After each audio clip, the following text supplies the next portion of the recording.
Молодежный парламент Северной Осетии встретился с членом Совета Федерации России Александром Татаоновым. Молодые люди представили сенатору свои проекты. Среди них программы по сохранению национальной культуры и налаживанию связи с молодежным активом соседних республик. Сенатор дал молодым людям дельные советы и поделился собственным опытом в реализации социальных проектов. Многие сегодня заручились поддержкой Татаонова, но далеко не все идеи получили положительный отзыв.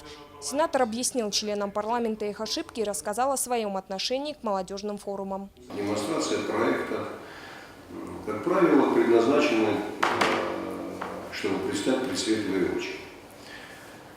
Затем идет снижение градуса интереса к ним, и большинство из этих начинаний, к сожалению, не находит своей реализации.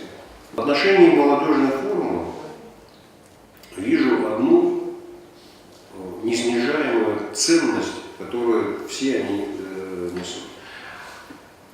Самое главное – это вот этот институт общения, который позволяет молодым людям уже вот сейчас начинать, во-первых, общаться, во-вторых, дружить по интересам.